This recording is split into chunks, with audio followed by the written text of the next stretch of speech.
What if I were to tell you that you can win inside of this format even at some of the highest level of events without playing tier element or sprite?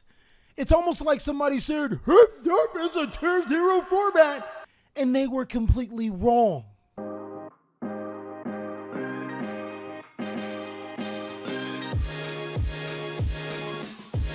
What's going on with y'all, big dog? And it is an amazing day for Yu-Gi-Oh! I hope that your day is going phenomenal, but if it isn't, don't let what happened at the beginning of your day ruin the rest of your day. Now, typically we go over an update Monday, but actually I reserved that video for tomorrow. So you're gonna get an update Monday video for Tuesday and then a tier list Tuesday for Wednesday. Bear with me, big dog. And the reason why I did it this way is because I wanted to get this video out to you because it's really important that some players are thinking we are heading towards a tier 0 format, and that's not necessarily true. And I ain't gonna cap with you, big dog. This format does have its own sets of problems. Fortunately enough, it isn't a tier 0 problem, as there are plenty of decks that can top, and I'll be using last weekend's regionals as a clear example. In the first weekend that Power of the Elements was a legal set, we seen 5 Sprite decks out of the 6 regionals winning events. And this particular weekend, not so much. There's actually a couple of factors that I want to talk to you about that contributed to Sprite winning 5 out of the 6 regionals. The first is that there are so many glue eaters. This happens literally every single time a new set is introduced. You think that players are genuinely prepared for the new strategy, but they aren't. Lots of misinformation out there, and you can get some free wins just by playing the best deck available. This time around in week 2, players were a lot more prepared, and I'll be able to break down the philosophy that players have been using to be able to counter some of the best decks in Yu-Gi-Oh!, as well as a couple of problems that have presented itself in this format going into our YCS that's coming up this upcoming weekend. I ain't even gonna cap, I don't even know where the YCS is at. You just won't catch me there because it's in a place that the YCS is not gonna be where I'm gonna be. Look, I'm gonna keep it 55th Street with you. It's either Yu-Gi-Oh! Or strippers. And I ain't getting either of them right now. A couple of days ago, Triff actually made a very interesting comment about how the format was. He said you either needed to play 15 hand traps inside of your main board, or you play 7 to 10 board breaker cards. Now, if that's not more problematic than TJ actually winning a game, then I don't know what is. Let's see if Triff is right or wrong by going to Halifax, Nova Scotia, and seeing if some of the top builds support his claim. And I ain't gonna cap, I had no idea where Nova Scotia was. Like, I actually had to Google it, but let's be real, you didn't either. Come on, big dog. The only people that know where Nova Scotia is are Canadians. I'll prove it. Hey, Bird. What? Where's Nova Scotia? In Scotland. Name 3 cities in Canada.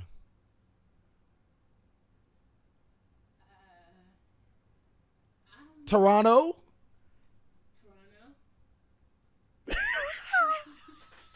And just because we ain't exactly know where Nova Scotia was, doesn't mean that it didn't come with the competition. In actuality, Sprite didn't win that event. It didn't even top 4. The winner of that event was Shankar's Marine Says deck, which only supports Triff's claim. There are 16 hand traps inside of this deck. It's actually more hand traps than it is Marine Says starter cards. Boy, what is going on? And before you guys start saying it's a hand trap format, don't get too ahead of yourselves. Marine Says has been known for playing tons and tons of hand traps because any one Marine Says is pretty much full combo. In actuality, every competitive cyber strategy can play that many hand traps inside of their deck because most of them are 1-card starters.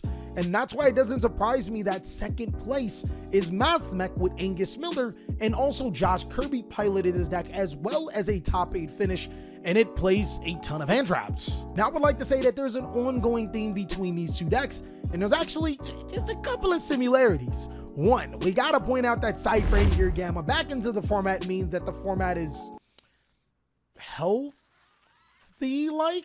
Cyframe Gear Gamma is one of the better hand traps in Yu-Gi-Oh! Strictly because not only does it allow you to negate the monster effect, it destroys it. A lot of times that can handle the Sprite board because they'll lose their level 2 and the monster effect, and it can also stop tier elements from activating that monster to fuse in the graveyard. But another thing I want to point out about the winners of these decks is that they played their board breaking and their floodgate cards inside of the sideboard. Cards like Goes and Match and Dimensional Barrier are extremely good cards, and some of the best features that both Marine Sets and Math Mech have going for itself is that Marine Sets can play incredibly well under Gozen, and Math Mech can search to Dimensional Barrier. These cards being resorted to the sideboard means that hand traps in this particular situation takes the forefront. You want to be able to stop your opponent and then pop off with your one card combo. And if we use that as the precedence for beating the top meta decks in Yu-Gi-Oh, then yeah, Triff is 100% right. There is a slight caveat to it. Playing a ton of hand traps inside of your deck only makes sense when your strategy can support it. I wouldn't just cram hand traps into everything. I mean, let's face it, it doesn't matter how many hand traps you put in your Dark Magician or your Blue Eyes deck.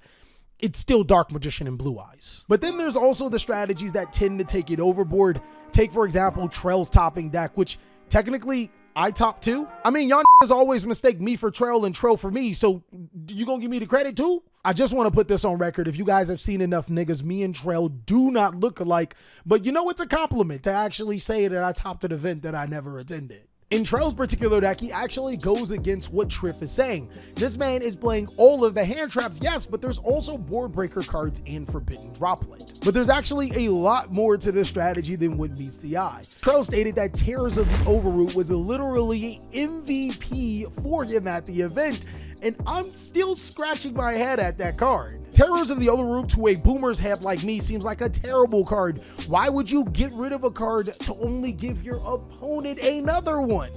And then that's when Trail's big brain comes into play. Literally, if you get rid of a problematic threat like a floodgate or a monster that you can't get over, and you give them a card that is a hard once per turn or a hand trap, they ain't doing nothing with the card that you gave them. I swear to God, this man is a genius. He literally solved why this card is busted, something that anyone else in my Discord server could not do, though they were telling me it was busted. Now, I'm not trying to hoe out Sprite or Tier Limit, as they are fairly powerful decks inside of the format. There's actually been a slight change to both of these strategies. I personally think that Sprite Tri-Brigade has a little bit more legs than what people are showing. Let's go ahead and look at Bussin's 12th place regional deck profile, as Sprite Tri-Brigade just might be a wave. The Tri-Brigade monsters just so happen to play level 2 monsters that can be special summoned off of Sprite Elf and Gigantic Sprite. And Tri-Brigade Kit itself can get you into your Tri-Brigade combo. It Totally Awesome does see a ban, and we could probably expect this to be the best version of Sprite, alongside of maybe Melfi Tri-Brigade or other decks that support level 2. To highlight this, Rin's profile actually does play board breakers and hand traps, which goes against what Triff says. I personally think that you probably can get away with playing board breakers and hand traps, but you need to play enough board breakers and hand traps for them to actually matter. Let's look at some more interesting profiles as we go to the Remote Duel Casual Ganza. Now, this isn't an official regional tournament to my knowledge, but it was hosted by German content creators, and it was 151 players, so you can't really say that it wasn't a lot. We're gonna go ahead and see this top 16 Earth Machine profile, which literally ignores all of those rules. Ghost Ogre and Snow Rabbit alongside Ash Blossom and Joy Spring and Infinite Impermanence are an interesting choice of hand traps. Also, no floodgates in the main board. It completely goes against what a lot of Earth Machine enthusiasts may consider as a base build. One thing that I do think separates this format from a lot of the other formats is that if your deck can play enough extenders, then you can pretty much play past your opponent's tier 1 board.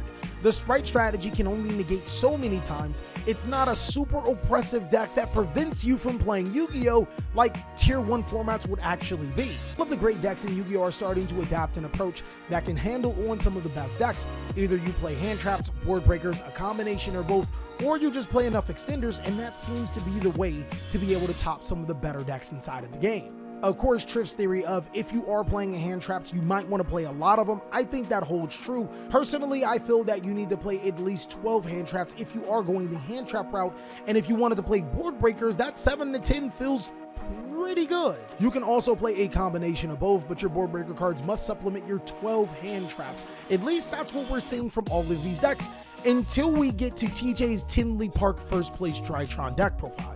Now, before you start thinking about it, no, TJ ain't top shit. He's still X4. He actually just went X4 at a free locals. Man's literally showed up and lost games. Like, he ain't even care. He was like, all right, I'm keeping up with the record. This TJ can actually play Yu-Gi-Oh! As this particular Drytron deck does have access into its board breaker cards. It plays 7, but 3 Pot of Prosperity allows you to get into them a little bit quicker. I genuinely love that this man plays just one random copy of TD Crow. It's just randomly there.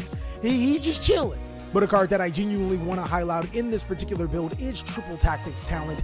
If players are going to be on at least 12 or 15 plus hand traps inside of their deck, Triple Tactics Talent not only helps you address against some of those scary boards when they activate monster effects in your main phase. If your opponent is playing 15 hand traps, odds are they'll always have 2. You get hit with 1, you can Triple Tactics Talent, check your opponent hand, see all of the disruptions that they could make, get rid of another hand trap, and pretty much control the game going forward. Also think that it was an excellent check by Josh, Angus, and Sean to sideboard Solemn Judgment, as this card does check all of the board breaking cards unless your opponent discards a trap card with Forbidden Droplet, which we all know is not likely. As for hand traps, it feels like it doesn't matter as long as you play a yes amount. If you wanted to see exactly what are the most powerful hand traps, you can go ahead and check out my hand trap tier list. That's still very relevant. Roland Library, from what I'm seeing, didn't see any play, and I think is a sleeper hand trap, especially if you want to end your opponent's turn on the drop of a dime. And of course, if you guys want to talk about this a little bit longer, I will be streaming today at 4 p.m. Pacific Standard Time. We'll have a quick Ask Me Anything about the TCG format, and we'll also be streaming Master Duel shortly after, as Master Duel's pretty fun. I genuinely want to know, what is your take on this format? It feels like you either have to run a combo-centric deck that can play through disruptions through extenders, a ton of hand traps, or enough board breakers, which is fair, but does create its own problem.